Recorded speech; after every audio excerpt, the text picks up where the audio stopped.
Hello everybody, my name is Matt Muhammad, and remember when movies were simple and didn't need a big earth-shattering event to keep people's attention? And that, folks, was how I became the second person in the world to compare a Goofy movie to The Mitchells vs. the Machines. For those who don't know, a Goofy movie is a 1995 animated movie created by Disney. This movie was a sequel/spin-off to the Disney Afternoon cartoon Goof Troop. However, this movie wasn't completely made by Walt Disney Animation. It was half made by Disney Toon, a now defunct subsidiary to Disney, whose whole existence was to make sequels to Disney movies that everybody knows about, but wishes they could forget. Despite getting a mixed reception by critics when it first came out, as well as doing a bit mediocre at the box office, this movie has gotten a cult following, with some people believing this movie to be the best thing that Disney has ever made. Do I agree with this? Not really. I feel like there are better Disney movies out there like Lilo and Stitch, but that doesn't mean this movie isn't good. In fact, I'd put in the top 5 best Disney movies. In fact, I like this movie so much that I went out and bought a VHS of this movie. Finally, I can watch a Goofy movie poorly! I always found it weird how the cover that was used on this VHS never used the other theatrical movie covers and instead made their own. And this cover never shows up anywhere else in any other re-releases, which makes this even weirder. It kinda reminds me of this one cover of an extremely Goofy movie, the sequel to a Goofy movie. Like, this one cover is used once and then never again. It's weird. But enough talking about this, let's move on to the plot. So the plot is relatively pretty simple. Goofy feels like he and his son Max are becoming distant, so he decides to take him on a road trip so they can do fishing. Too bad he decides to do this the moment Max finally gets the courage to ask his crush out, and she actually says yes. So to avoid her from going to the party with someone else, he comes up with a lie that he'll actually be going to Los Angeles to see the concert in person, as well as dance with Powerline because Goofy was friends with him.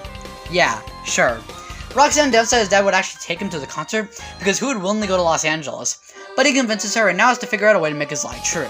After driving for a while, they decide to stop in the woods to camp for a bit, where they meet up with Pete and his son PJ. And then they almost ate a Bigfoot. And while Goofy and Max are sleeping in their car waiting for Bigfoot to leave, Max finds the map and changes it so they will go to LA instead of the fishing place without Goofy noticing. After a tiny montage of the Goofs going to different places during the trip, they end up spending the night at a motel, where they also come across Pete and PJ again. Pete learns about Max changing the map due to hearing Max and PJ talk about it. So he goes to tell Goofy, and in a really nice scene, has Goofy not believe Pete, saying that he trusts his son. But upon checking the map, he sees that Pete was right. So in order to see if Max can redeem himself, the next day he has Max tell him which way they should go, left or right. Left would lead him to Los Angeles, right would lead him to the fishing place. So Max chooses left, and the two have an argument, because literally, why would you go to Los Angeles? In any other movie, this argument would have been done in a quiet setting, but since this is a Goofy movie, it has to be done while the Goofs are chasing down their car that later falls into the canyon and is about to fall down a waterfall. Ending up, after all of that, they make up and decide to break into Powerline's concert and actually drop into the stage in front of Powerline. But instead of kicking them out or calling the police, Powerline, the chat that he is, decides to roll with it, and they dance together, impressing everyone who is watching it on pay-per-view. Max gets a girlfriend, Goofy reconnects with his son, it's all good stuff. And that was a Goofy movie. Now I want you to know that I summarized this really heavily, so I want you to actually watch the movie for yourself, because it's really good. But enough about that. Let's move on to the animation. The animation is honestly really good, considering how Disney gave this project a tiny budget and half of it wasn't even made by the main animation studio, but instead Disney Toon. They did a really good job on it. I couldn't even tell this movie was relegated to the B team. It looks that good.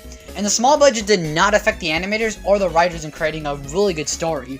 Like, the visuals here look really nice. I'm not even joking when I say this. Like, the lighting is just really good.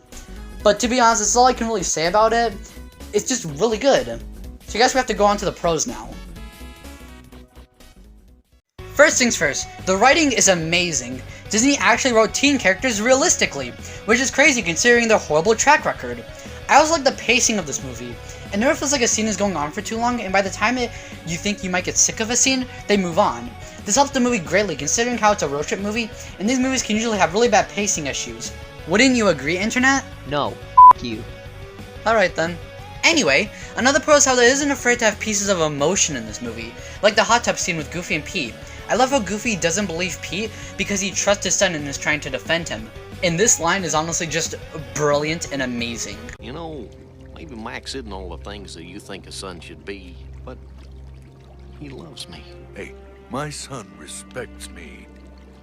Yeah. God, this is so good! I also like the scene where Goofy tries to get Max to redeem himself by asking him which way they should go, and Max picks the wrong one.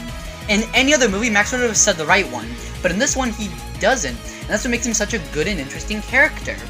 I do also like how they gave Goofy a bit of emotion. His line about how Max shouldn't talk to him because he may be too stupid to understand is a perfect summary of his character. Goofy is not dumb, he is not stupid, he is not anything. He just does what he thinks is funny, or does what he likes even if others find it weird. He is literally Goofy. He's not dumb, he's not stupid, he's Goofy. But for other scenes like those, they have to also make it goofy as well. No other movie in the world would have the pre-climax argument take place while the characters are running after their car, and then they later get caught into a ravine, and then they go down a waterfall. But a Goofy movie does, and it's great. I also like how 90s this movie is. I remember watching a video about this movie, and they called it a time capsule of the 90s, and that's honestly a great way to describe this. From Powerline's whole thing, to Pete saying, taking a break from the MTV generation, aren't we? To minor stuff like cassette tapes, cigarette car lighters, Goofy needing to roll down or up the windows, oh, these amazing glasses that Max wore for like a second that I would totally buy if it was real. Oh, and how could I forget the songs? This movie was a musical, and all the songs absolutely slap. After Today, On the Open Road, Stand Out, Eye to Eye, Nobody Else Like You, and even the throwaway songs like Lester's Possum Park are great and fits the vibe of the location. But that's enough about the pros, time to get on to the very, very tiny cons. One con that I would mention is how, despite all the set pieces not being too long, I feel like one scene goes on for a bit too long.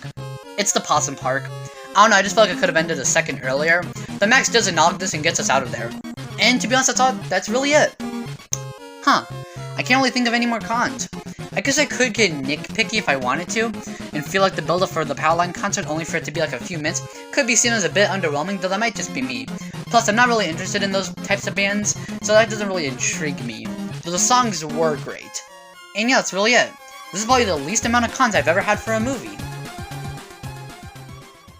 Overall, a Goofy movie is a really good movie. While not a masterpiece, this movie is still dumb fun and really good, and I wouldn't mind rewatching it sometime. I would give it an 8 out of 10. Are there any other movies I could compare this movie to? No!